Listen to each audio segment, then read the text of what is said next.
자, 회의관리 1급 문제 21번부터 30번까지 한번 보겠습니다.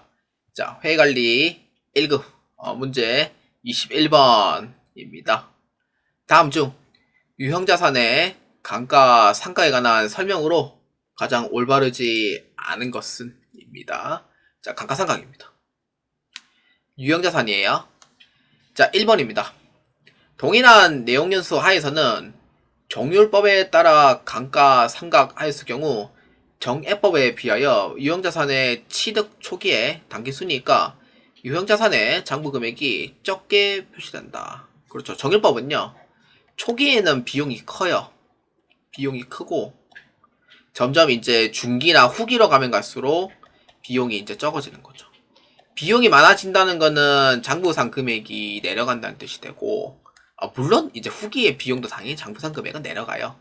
근데 정액법에 비해서는 많이 내려가진 않죠. 그래서 순이익은 이제 거의 폭락 수준, 폭락 수준이고, 그 다음에 이제 후기로 가면서 순이익은 그냥 감소하는 그런 형태예요. 그래서 이러한 부분의 정률법에 대한 얘기입니다. 그래서 정액법에 비해서 당연히 당기순이익과 이제 유형자산의 장부금액이 적게 표시되는 건 당연히 맞는 얘기가 되겠습니다. 그래서 1번에 대한 얘기는 맞습니다. 자, 그 다음에 2번. 정액법으로 감가상각을 하는 경우 감가상각비로 계상되는 금액은 내용연수에 걸쳐 균등하게 인식한다. 그러니까 정액법으로 감가상각을 하잖아요. 또 그러면은 내용연수에 걸쳐서 균등하게 인식되는 부분이 정액법의 특징이죠. 그래서 이렇게 있으면은 이렇게 방향으로 정액법이 상각이 된다는 거죠. 그래서 2번에 대한 얘기는 맞습니다. 3번. 정액법을 적용하는 경우에는 취득원가에서 잔존가치 차감한 금액에 매년 동일한 상각률을 곱한 금액을 감가상각비로 계산한다. 사실 이 정액법은 하는 과정이 좀 안에 조금 복잡하긴 한데 사실 3번에 대한 얘기는 아니에요. 원래 정액법은 산식을 정할 때 취득원가에서 빼기 감가상각 누계액만큼 빼줘요.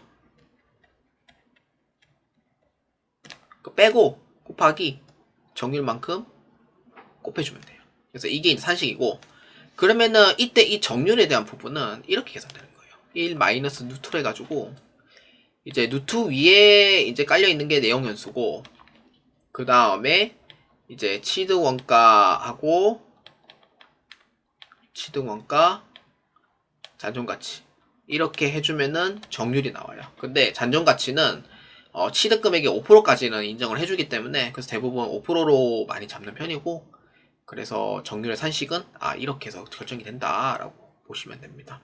쌀집 계산기로는 이거는 전 못 풉니다. 자, 그 다음 4번. 감가상각 방법은 매기 계속하여 적용하고 정당한 사유 없이는 변경하지 않는다. 특히 4번에 대해서는 여러분들 조금 아셔야 될 필요가 있어요. 그 감가상각은요, 여러분들 사용 시점에 상각을 한다라는 얘기는 아실 거예요.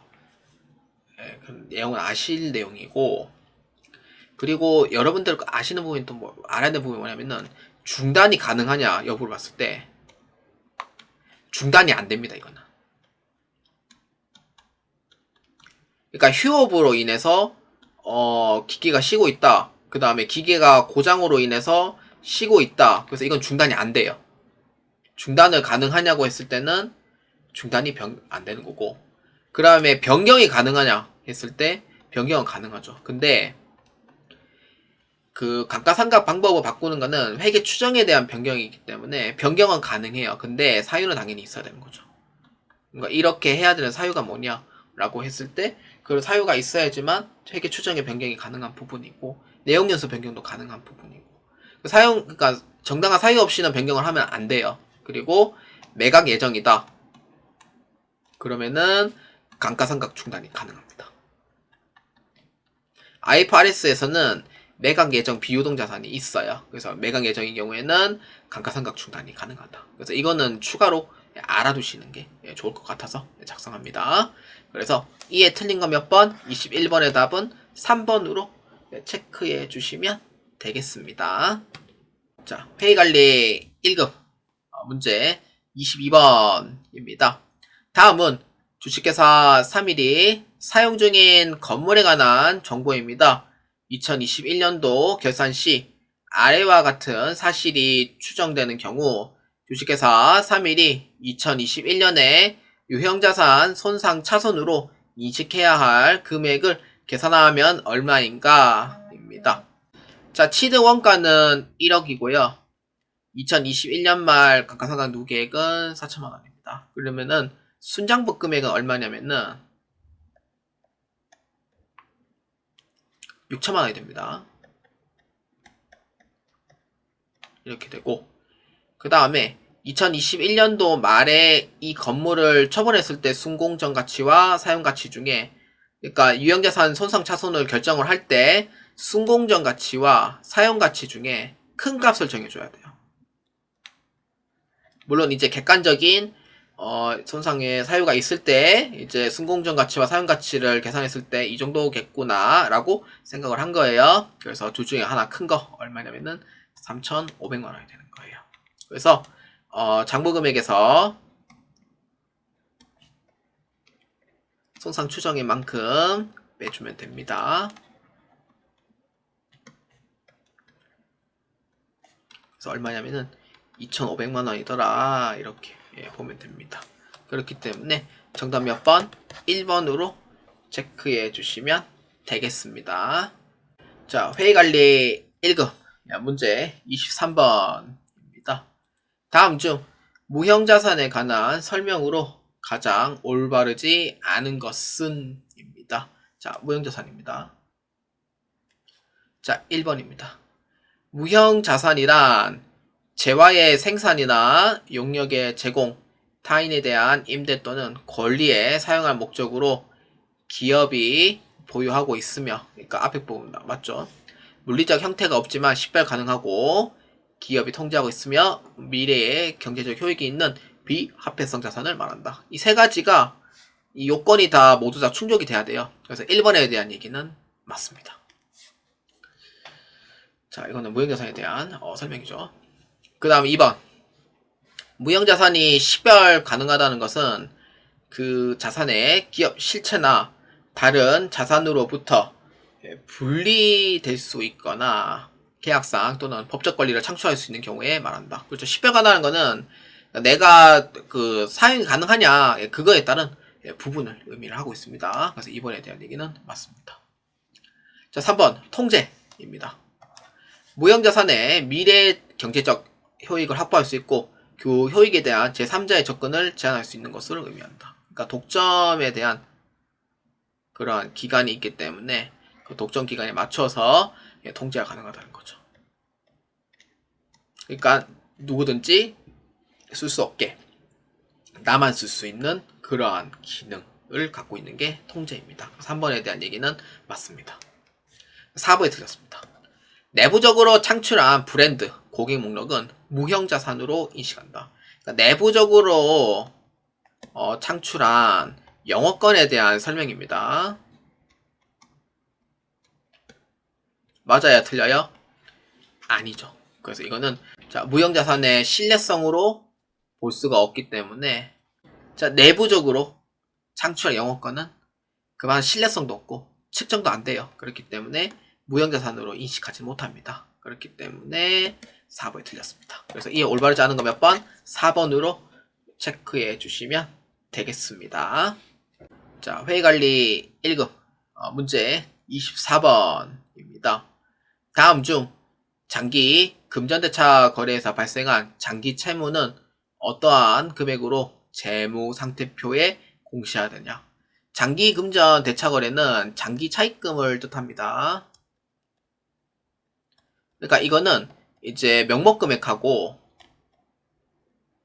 현재 가치하고 그러니까 이제 중요하냐 아니면은 중요하지 않냐 그런 부분에서 조금 달라요. 그렇기 때문에 명목한 금액을 현재 가치로 할인한 금액. 그러니까 차이가 유의적이지 않으면은 이제 현재 가치로 할 수 있고, 차이 가치가 뭐 유의적이다. 다시 할게요. 뭐 차이 가치가 유의적이지 않다라고 하면은 명목 금액으로 해도 되지만, 차이가 좀 중요하다라고 하면은 현재 가치로 보고 있습니다. 그렇기 때문에 그 미래에 지급할 금액을 명목상 금액으로 할인 가치를 했는 금액이 장기 채무에 해당하는 이 재무 상태표에 들어가게 됩니다. 또는 어떤 거냐면은 또 사채를 또 뜻할 수도 있는 거죠. 그렇기 때문에 정답은 2번으로 체크해 주시면 되겠습니다. 그래서 이거는 1년을 이제 초과하는 부분에 대해서는 화폐의 시간 가치로 해가지고 그 장부에다가 기록을 하도록 돼 있는 게 원래는 맞습니다. 그렇기 때문에 이에 해당하는 정답이 2번이다 라고 보시면 되는 겁니다. 자, 회의관리 1급 문제 25번입니다. 다음 중 유동부채에 관한 설명으로 가장 올바르지 않은 것은 입니다. 유동부채라고 하면 이제 상환기간이 1년 이내를 의미를 합니다. 그래서 외상 매입금, 미지급금이라는 계정 과목들을 의미를 하고요. 그래서 1번부터 한번 봅시다. 유동부채란 보고기간 종료일로부터 1년 이내에 상환되어야 하는 단기 차입금 등의 부채를 말한다. 맞아요? 틀려요? 보고기간 종료일부터 1년 이내에 상환된다는 부분 맞죠? 그래서 25번의 1번은 맞습니다. 자, 그 다음 2번 미착 상품의 경우 아직 운송 중에 있다 하더라도 계약 조건에 따라 입고 이전 시점에 매입 채무를 인식할 수 있다. 미착 상품이라 하더라도 만약에 이제 입고가 안 되고 운송 중이잖아요. 그래서 이거는 이제 뭐 선결제를 때리는 경우도 있어요. 그런 경우에 뭐 외상 매입금, 즉 매입 채무로 인식하는 부분은 가능한 부분입니다. 그래서 2번에 대한 얘기는 맞습니다. 2번 잘 기억해 주세요. 자, 3번 선수 수익은 일반적 상거래에 발생된 것으로서 미래의 재화 또는 용역을 제공한다는 약속하에 미리 받은 금액이다. 뭐 일반적인 상거래라고 돼 있잖아요. 선수 수익은 일반적인 상거래가 아니에요. 그러니까 선수금을 뜻하는 거죠. 일반적인 상거래는. 근데 선수 수익은 수익에 대한 그 선수령입니다. 그래서 선수 수익하고 선수금은 계정 과목은 똑같은 부채지만 그의 안에 해당하는 기능이 달라요. 그렇기 때문에 3번에 대한 부분은 아닙니다. 자, 그 다음 4번 최초 차입 시 만기가 3년이었으나 결산일 현재 잔여 만기가 6개월 남은 장기 차입금의 경우 유동부채로 분류한다. 그러니까 12월 31일자 기준으로 이제 만기가 6개월 이내가 되죠. 그렇기 때문에 뭘로 해야 돼요? 그렇죠. 유동부채로 분류하는 게 맞는 거죠. 그렇기 때문에 4번에 대한 얘기는 맞습니다. 그래서 이에 옳지 않은 건 몇 번? 3번으로 체크해 주시면 되겠습니다. 자, 회의관리 1급 문제 26번입니다. 다음 중 사채에 관한 설명으로 옳은 것은 입니다. 사채는요, 일단 첫 번째는 사채에 대한 정의를 알고 계셔야 되는 거죠. 그러니까 대량의 자금 조달을 목적으로 하는 사채에 대한 정의. 그 다음 두 번째는 이제 발행하는 방법. 할증 발행인지, 할인 발행인지, 그 다음에 액면 발행인지. 그런 부분. 세 번째는 이제 조기 상환으로 인한 사채 상환 손익. 이 부분에 대해서 이제 많이 물어볼 겁니다. 자, 1번입니다. 액면 이자율이 유효 이자율보다 높으면은 할증 발행된다. 액면 이자율이 더 높은 경우가 있어요. 그러니까 액면 이자율이 5%라고 치고 유효 이자율이 2%다라고 하면은 이거는 할증 발행 부분이 맞습니다. 자금적으로 이제 좀 되니까 이자율을 좀 싸게 주세요라는 의미가 되거든요. 그런 의미고. 그 다음 2번. 할인 발행이 되면 만기까지 매 회계 기간 총 이자 비용이 액면 이자 지급액보다 적다라고 되어 있습니다. 할인 발행이 되면은 만기까지 총 이자 비용은요, 물론 이제 올라가죠. 똑같이 이제 상승을 하게 되고, 액면 이자 지급액은 고정이에요.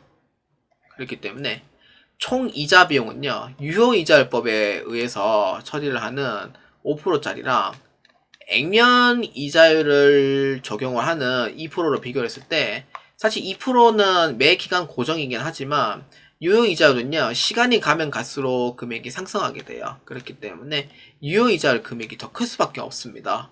이자율 높기 때문에. 그래서 이번에 대한 얘기는 아닙니다. 자, 3번입니다. 사채 할인 발행 차금은 사채의 액면 금액을 현재 가치로 만들어주기 위해 설정하는 부채의 가산적인 평가 계정이다. 사채 할인 발행 차금은 액면 금액보다 미달해서 발행을 해요. 이렇게. 그럼 가산적인 평가 계정 과목이 아니죠. 뭐예요? 차감적 평가죠. 가산적인 평가는요, 이거는 이제 할증 발행일 때 이제 해당이 됩니다. 그래서 3번에 대한 얘기는 아니에요. 4번입니다. 할증 발행되면 만기까지 매 회계 기간 말 사채 장부 금액이 증가한다. 장부 금액이 이제 증가를 하냐라고 했을 때는 아니죠. 뭐예요? 오히려 감소하게 되는 거죠. 그러니까 내가 액면 금액이 1,000원이라고 치고 발행된 금액이 1,400원이면은 시간이 지나면 지날수록 장부 금액은 내려가게 됩니다. 왜냐면은 점점 액면 금액에 맞춰나가야 되거든요. 만기까지. 그래서 장부 금액은 떨어질 수밖에 없어요. 그러니까 장부 금액이 증가하는 부분은 할인 발행에 대한 얘기입니다. 그래서 4번에 대한 얘기는 아니에요. 그래서 이에 옳은 거 몇 번? 1번으로 체크해 주시면 되겠습니다. 자, 회의관리 1급 문제 27번입니다. 주식회사 3일은 2021년도 1월 1일 액면금액 100만원의 회사채를 발행합니다. 회사채 표시 이자율은 10%, 이자 지급일은 매년 말일, 만기는 2023년도 12월 31일, 회사채 발생 시 유효이자율이 12%라고 하면 주식회사 3일이 사채 발행 시 수령할 금액을 계산하면 얼마인가? 입니다. 단, 중소기업 회계처리 특례는 고려하지 않습니다. 자, 100만원의 회사채를 발행을 해요. 자, 표시이자율은 10%고요. 유효이자율법 12%, 표시이자율은 액면이자율을 뜻합니다. 유효이자율은 12%로 되어 있습니다. 자, 그러면은 이때 첫 번째는 사채 발행 시에 수령할 금액을 계산하는 거예요. 근데 이 문제 이제 그 함정 카드 뭐냐면은 첫 번째는 현가 개수는 얼마 있는지 보여주지만 두 번째는 연금 현가가 얼마 있는지 보여주지 않습니다. 그렇기 때문에 연금 현가는 계산하는 방법이 의외로 쉬워요. 자, 볼까요? 유효이자율법 12%이고요. 일단 첫 번째는 100만원에 대해서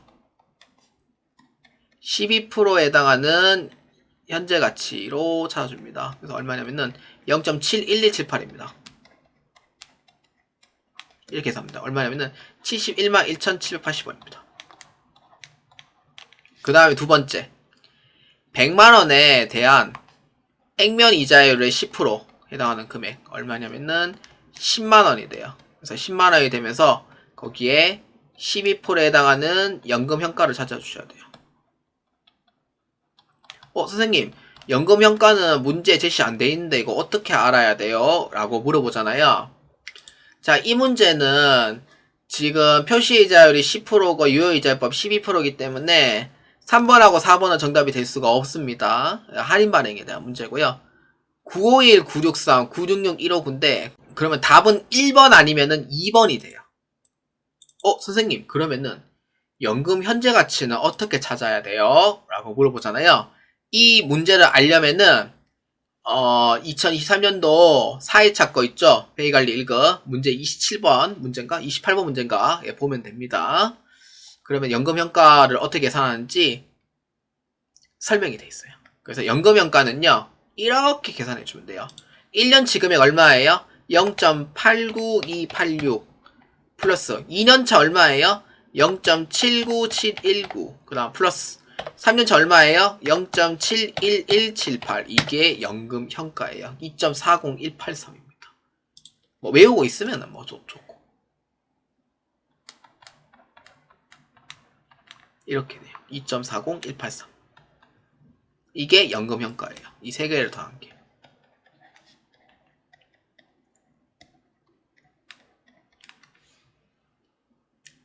자, 이렇게 하시면 돼요. 이거 알고 계셔야 돼요. 자, 이렇게 연금평가를 해주면 되고, 그러면은 10만원에다가 곱하기 2.40183 해주면은 240183이에요.